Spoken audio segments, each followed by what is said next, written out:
तो आज हम बात करेंगे इस वीडियो में कि आप अपना ईवी बिल कैसे बनाएं। तो ईवी बिल बनाने से पहले आपको कुछ बातों का ध्यान रखना चाहिए कि अगर आप ईवी बिल बनाते हैं तो आपके पास सबसे पहले आपके पास जो गाड़ी से आप अपना माल बेचते हैं उस गाड़ी का नंबर होना चाहिए और एक आपके पास प्रॉपर बिल होना चाहिए जिसका आप ईवी बिल बनाएंगे। और ईवी बिल बनाने की मैंडेटरी क्या होती है, जब अगर आप एक स्टेट में दूसरे स्टेट में माल भेज रहे हैं तो आपकी लिमिट 50,000 होती है और अगर सेम स्टेट में आप भेजते हैं तो आपकी लिमिट 1 लाख होती है। ठीक है, ये बड़े शहरों के लिए है। और चलिए तो हम वीडियो को स्टार्ट करते हैं कि आप अपना ईवी बिल कैसे बनाते हैं। तो सबसे पहले आप चलिए ये साइट पे ईवी बिल gst.gov.in पे, जो कि आपको यहाँ पर ऊपर शो करेगी। ठीक है, उसके बाद आपको क्या करना है, आपने लॉगिन आईडी पासवर्ड बना रखा है तो ठीक है, अगर नहीं बना रखा तो मेरी इससे पुराने वाली वीडियो जो है उसमें उसका मैं आपको लिंक कमेंट उसका लिंक मैं आपको डिस्क्रिप्शन में दे दूंगा और पिन भी कर दूंगा लास्ट में। अगर आपको पता नहीं कैसे रजिस्ट्रेशन होता है तो आप वहाँ से देख लीजिए कैसे रजिस्ट्रेशन किया है मैंने। और जैसे आप रजिस्ट्रेशन कर लेंगे उसके बाद आपका यूजर आईडी पासवर्ड आएगा, उस यूजर आईडी पासवर्ड से आपने लॉगिन कर लेना है। उसके बाद आपको कुछ विंडो शो होगी इस प्रकार की, जैसे ये विंडो यहाँ पर शो कर रही है। उसके बाद आपने सबसे पहले आपको साइड में जो टैब होंगे, इसके टैब में सबसे ऊपर फर्स्ट जो टैब है आपका, इसमें जाना है, इसमें करना ई वे बिल। इस पर आपने जैसे क्लिक करेंगे आपके सामने कुछ टैब और ओपन हो जाएंगी। इस टैब में आपने सबसे पहले जाना generate new E way bill, generate bulk E way bill, update part B, update vehicle change multiple exchange validity, update E V bill transfer cancel and print. ठीक है, इसमें काफ़ी सारी विंडो जो होती हैं वो आपको यूज़फुल नहीं होगी। जो मैनफुल यूज़फुल है वो बताया था मैं आपको।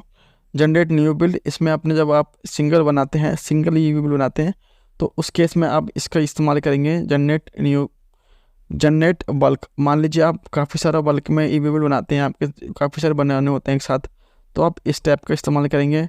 अपडेट पार्ट बी व्हीकल्स, क्या होता है कभी कभार कि हमारे किसी केस में क्या होता है कि आप ट्रांसपोर्ट से माल भेजते हैं तो पार्ट बी में एक्चुअली होता है क्या है कि इसमें ट्रांसपोर्टर की डिटेल डलती है।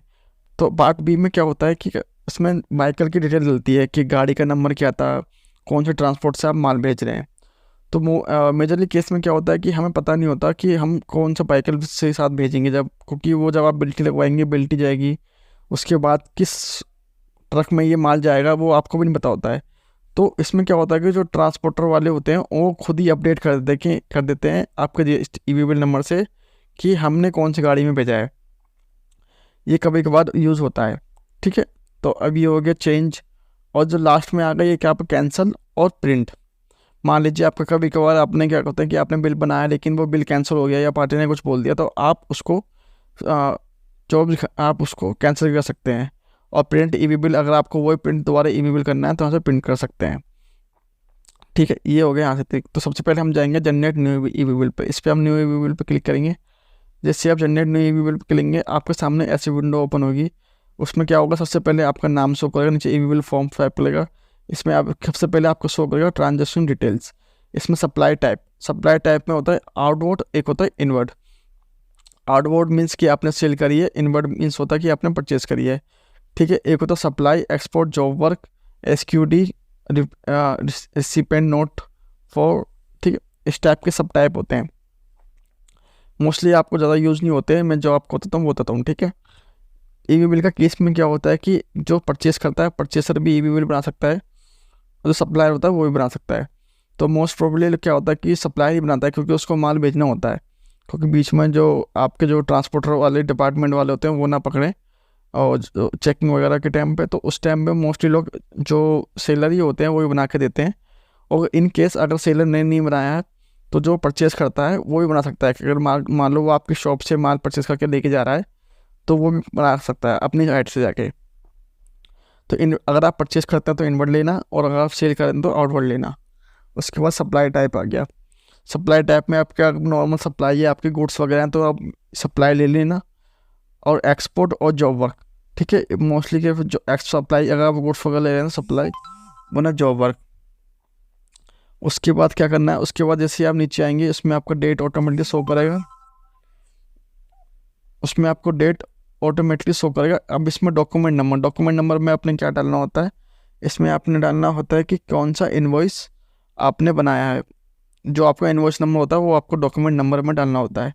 उसके बाद आपने जाना है, ठीक है। उसके बाद आप जैसे आप जाएंगे यहाँ पर एक आपका होगा डॉक्यूमेंट टाइप, एक डॉक्यूमेंट नंबर। डॉक्यूमेंट टाइप में आपने तो इनवॉइस नंबर डाल दिया, और डॉक्यूमेंट टाइप में आपने डालना है बिल ऑफ सप्लाई और tax invoice. Bill of supply उस केस में होता है कि मान लीजिए आपका कंपोजिशन टैक्स पेयर है। कंपोजिशन टैक्स पेयर मीन्स होता है कि वो आपका टैक्स नहीं लगाता, वो सिर्फ 1% गवर्नमेंट को जमा कराना होता है। तो उस केस में अपना बिल ऑफ सप्लाई लेना होता है, ठीक है। अब यहाँ पर आ गया, अब आपको ट्रांसफर यहाँ पर रेगुलर हो गया, ठीक है। डिस्पैच फॉर्म बिल टू, तो आपने हाँ रेगुलरली रखना है। उसके नीचे आपका बिल फॉर्म, यहाँ पर आपका ऑटोमेटिकली आपका पार्टी का नाम आ जाएगा और नीचे आपका एड्रेस आ जाएगा। फिर उसके बाद आपने जाना है जिस पार्टी को आपने सेल करना है उस पार्टी का जीएसटी नंबर डाल देना है। जैसे आप उस पार्टी का जीएसटी नंबर डालेंगे, उस पार्टी का नाम, एड्रेस और उसका पूरा एड्रेस यहाँ पर ऑटोमेटिकली आ जाएगा। उसके बाद आपने कुछ नहीं करना। उसके बाद जैसे आप नीचे जाएंगे, फिर आपने डालनी आइटम की डिटेल। जो आप बिल्स में अपना सेल कर रहे हो वो क्या आइटम है। मान लीजिए आपकी गुड्स, कुछ आपकी शर्ट्स बेच रहे हो या कुछ इलेक्ट्रॉनिक पार्ट्स, जो भी पार्ट है आपने यहाँ पे नाम डालना है उस प्रोडक्ट का। यहाँ पर उसका एचएसएन कोड डालना है, क्वांटिटी डालनी है, यूनिट डालनी है और वैल्यू डालनी है। जैसे आप वैल्यू डालेंगे यहाँ पे आपने रेट सेलेक्ट करना है, 5% है कि 10% है।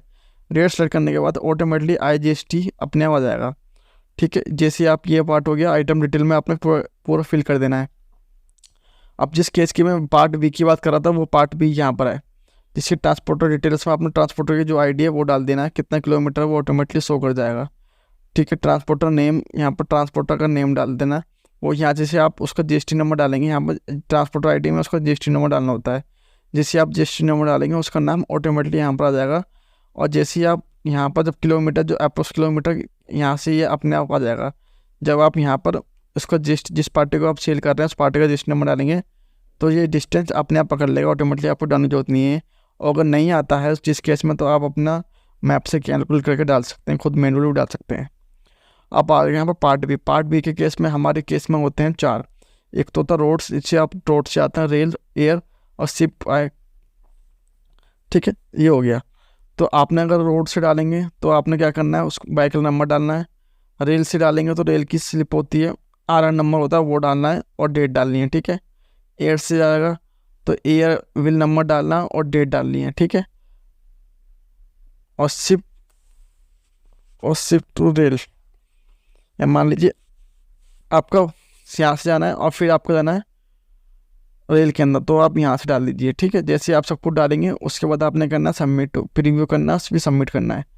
तो ऐसे जैसे आप सबमिट करेंगे आपका ई बिल बन जाएगा। ये बिल्कुल सिंपल प्रोसेस है, ठीक है। तो ऐसे आप अपने बिल बना सकते हैं। तो ये थी सिंपल सी वीडियो। अगर अच्छी लगी आपको तो चैनल को लाइक एंड सब्सक्राइब जरूर करें।